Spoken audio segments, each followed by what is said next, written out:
Today we're going to talk about DTF films. Hi, I'm Nikisha and this is Nikita Workshop. Today I want to discuss about DTF films. So I had my setup I bought it in July 2022. So I have the setup for over a year. I print primarily just for my business. I don't print the films to sell to anyone. But whenever I need designs done, I do them myself with DTF and I press them on the shirt for the customers. So for over a year, I've been having hit or miss with the transfers. It turned out that, keep in mind, I work out of my basement. However, I do have a dehumidifier running. The films I store in a plastic container with silica gels just to make sure that moisture doesn't get to the films. Even with the powder, I do the same thing. I have them in Ziploc bags and I also put silica gels in there to absorb any moisture. So I try as much as I can with the film or the materials to have them as much moisture free as possible. So I've run different prints. It's been hit and miss with certain prints, like sometime you could probably, this is exaggerated. So I printed this in September, but you could see like there are spots on there, these little white spots.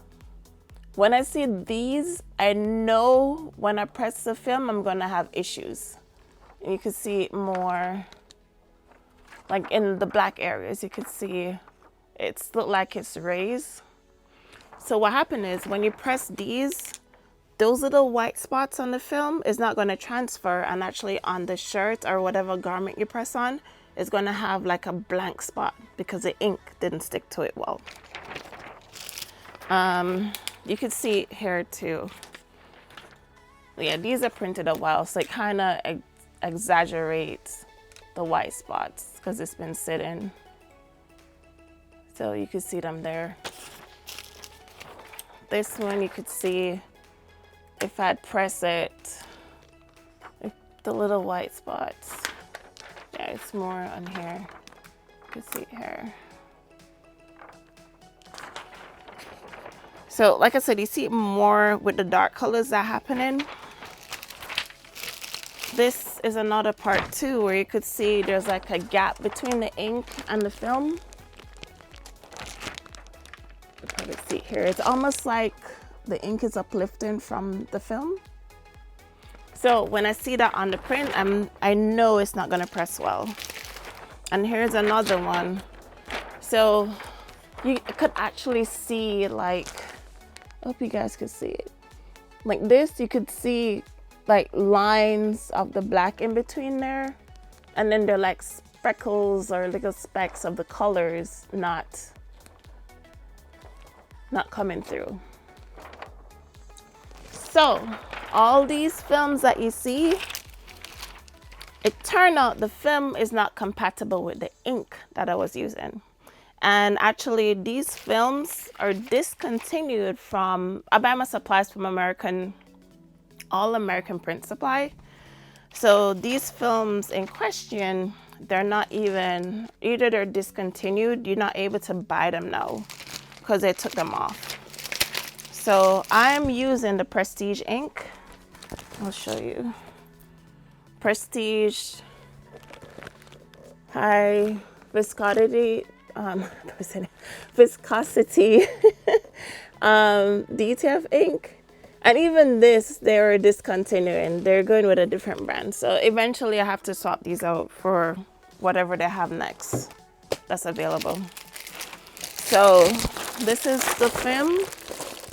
Yes, I have a lot of it that I can't use. So I gotta figure out, I don't even know what I'm gonna do with these. So that's the Ecrafine. They don't even carry these anymore. So if you're having issues like these, chances are it's your ink not compatible with the film. So look out for that. The films that I do have success with is the DTF transfer films that AA Print Supply, I'm probably saying it, AA Print Supply supplies, the DTF ink. I also use the Kodak I use a Kodak DTF film. They still have these in stock and they still work with my ink. So I use the powder, and I'm actually switching from the Eco-Green powder. So I'm not sure if that could be the issue too, because it's the same. I was using the same film powder, the same film with the powder. So I probably have to switch these out too. So I did order the DTF station powder. I have not tried them yet. So that's gonna be the next thing to see how those are gonna print better than these. The other thing to pay attention to, if you have a film like the Kodak film, so with the Kodak film, it's frosted. So when you have the film by itself, you're not gonna know just from looking at which side you should print on. What I do to test is I scrape the side. If the side comes off with a coating, that's the side I need to print on.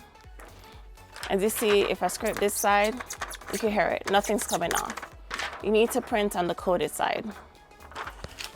The DTF station films, they have a glossy side and a matte side. So you can feel it.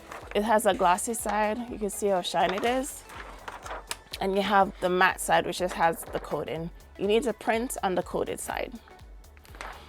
So if you have prints that come out, when you're printing it, it almost looks like the ink is mixing together as you're printing it. That means you're printing on the wrong side of the film.